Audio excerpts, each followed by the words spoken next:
The biggest lie about saving money is not that saving is useless. It is that saving alone will make you wealthy. Imagine Sebastian putting $100 into a glass jar every month. He is disciplined. He skips small luxuries. He watches the pile grow. And yet, while he is carefully adding money, something invisible is quietly taking value away. Prices rise, time passes, opportunities move on. 10 years later, Sebastian has more dollars, but each dollar buys less than it used to. So was saving a mistake? No. The mistake was asking savings to do a job they were never designed to do. Savings can protect you. They can give you time, stability, and room to breathe. But protection and growth are not the same thing. A life jacket can stop you from drowning. It cannot sail the boat for you. And that difference may completely change the way you think about money. Most of us learn the same lesson early in life. Be responsible. Spend less than you earn. Put the rest somewhere safe. It is good advice. In fact, it is the beginning of almost every healthy financial life. But beginnings become dangerous when we mistake them for destinations. Sebastian learned to save when he got his first full-time job. Every payday, he moved part of his salary into a separate account.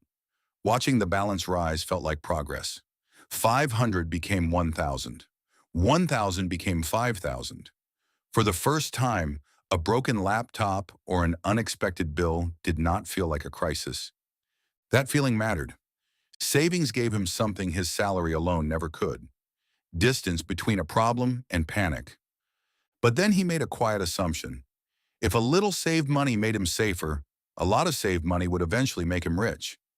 So he kept accumulating cash, year after year. The number grew, but the future he imagined never seemed to arrive. The reason begins with a force so ordinary that most people barely notice it: inflation.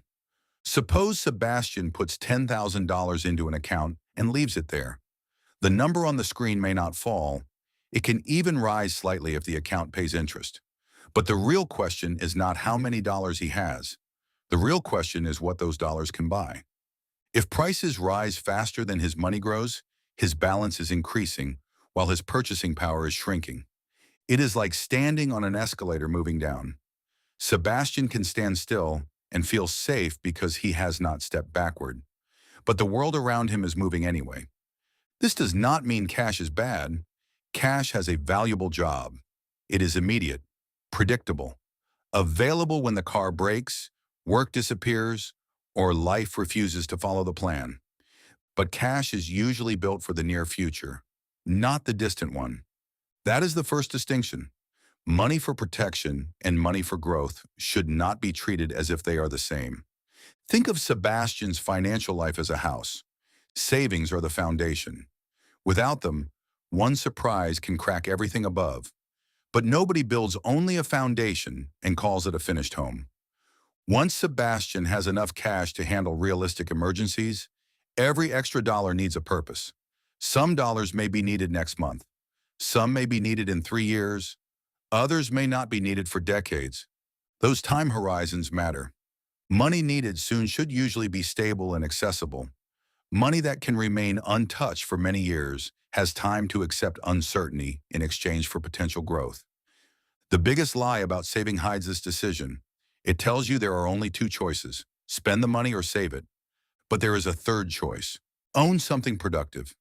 A share in a profitable business, a broad collection of companies, a useful property, a business you understand, skills that raise the value of your work.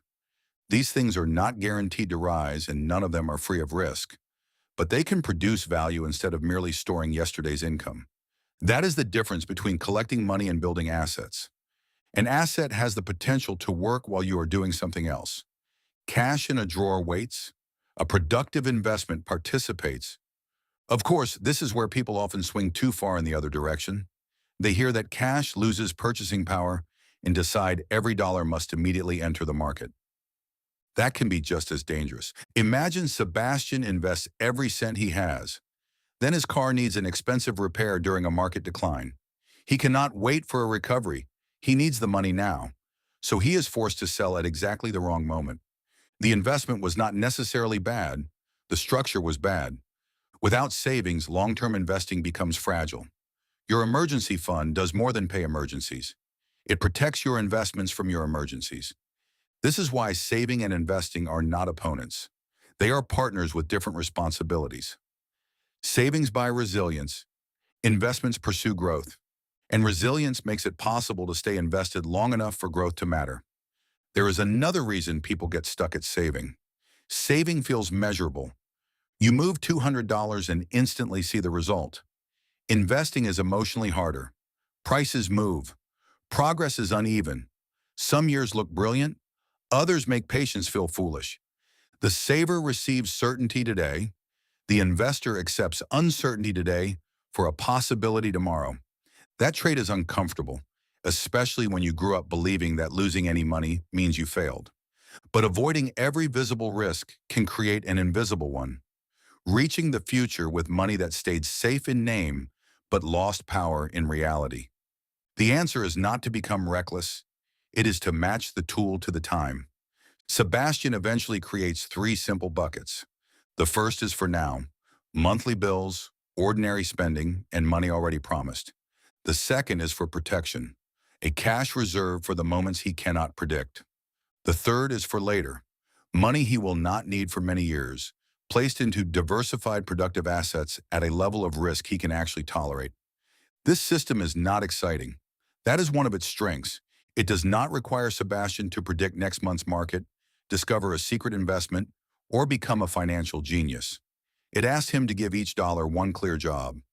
It also removes a surprisingly expensive habit, making financial decisions according to emotion. When every dollar sits in one account, the balance can feel available for everything. A holiday, an emergency, a home deposit, and retirement all appear to be sharing the same money. Spending from it creates guilt. Investing it creates fear. And one unexpected expense seems to destroy several goals at once. Separate purposes create clearer decisions.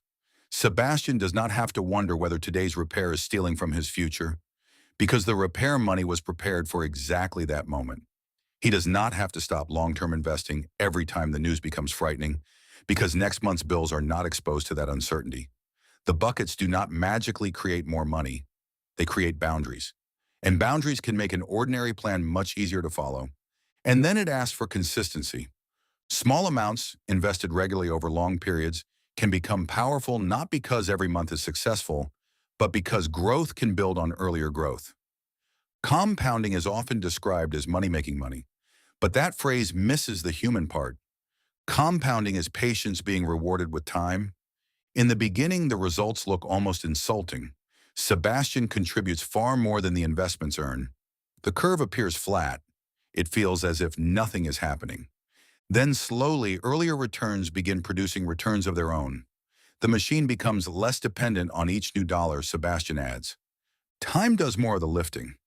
This is why waiting until you feel rich enough to invest can be so costly. A larger amount later does not always replace years that were available earlier. But there is an important warning here. The goal is not to maximize every dollar. If Sebastian becomes so obsessed with future growth that he refuses every meaningful experience today, he has simply created a new version of the same problem. Money is still controlling his life. Only the direction has changed. A healthy financial system must serve both the present person and the future person. The present Sebastian deserves stability, relationships, rest, and some enjoyment. The future Sebastian deserves options and independence. Neither should steal everything from the other. So how much should you save before you invest? There is no universal number because lives are different. Someone with stable employment, low fixed costs, and strong family support may need a smaller reserve. Someone with irregular income, children, health concerns, or one source of household income may need more. The question is not what number sounds responsible. It is what realistic problem must this money protect me from? List the risks: a job loss, a medical cost, a major repair, a slow month in a business. Then estimate the time and money needed to respond without panic. Your emergency fund should be connected to your life, not to a slogan. After that foundation exists, the next question becomes, which dollars will I not need for a long time? Those are the dollars that can begin working toward growth. For Sebastian, The transformation is subtle. His bank balance no longer needs to contain his entire financial future. Part remains ready. Part begins building. He still saves every month, but saving is now the movement of money away from consumption. What happens next depends on the job of that money. Some goes to cash, some goes to long-term assets. Some goes toward learning a skill that could raise his future income. That last category matters because early in life, your most valuable asset may not be your portfolio. It may be your ability to earn. A course, qualification, tool, or carefully chosen career move can sometimes produce a return. No savings account can approach, but the same rule applies. The expense should build real capability, not merely create the feeling of progress. The principle is simple. Do not ask only, how much money have I saved? Ask, what is this money doing for me? Is it protecting next month? Is it purchasing future earning power? Is it participating in long-term growth? Or is it sitting without a purpose because deciding feels frightening? You do not need a perfect answer today. You need a clearer one than yesterday. Start with 4 steps. First, build a small buffer before chasing returns. Even a modest amount can interrupt the cycle of debt and panic. Second, expand that buffer into a reserve designed around your real risks. Third, pay attention to expensive debt. Trying to earn a return while high interest compounds against you is like filling a bucket with a hole in the bottom. Fourth, once the foundation is stable, direct long-term money toward diversified productive assets you understand. Using a simple approach, you can continue through good years and bad ones. Not because the future is guaranteed, because leaving everything in cash is also a decision about the future, and it carries risks of its own. The biggest lie about saving money is powerful because it contains half the truth. Yes, spend less than you earn. Yes, create a margin. Yes, keep money available for the moments life becomes unpredictable. But do not stop there. Saving is how you keep money. Investing is how you give some of that money the chance to grow. And wisdom is knowing which dollars need safety, which dollars have time, and which dollars should be used to build a better life now. Sebastian still keeps the glass jar, but he no longer expects it to build the whole future. It is his safety net, not his finish line. Because wealth is not a pile of money standing still. It is a system that protects your present, expands your future, and gives you more control over your time. If you want to understand not only how money works, but how it shapes the decisions we make, subscribe. This is Sebastian Makes Money.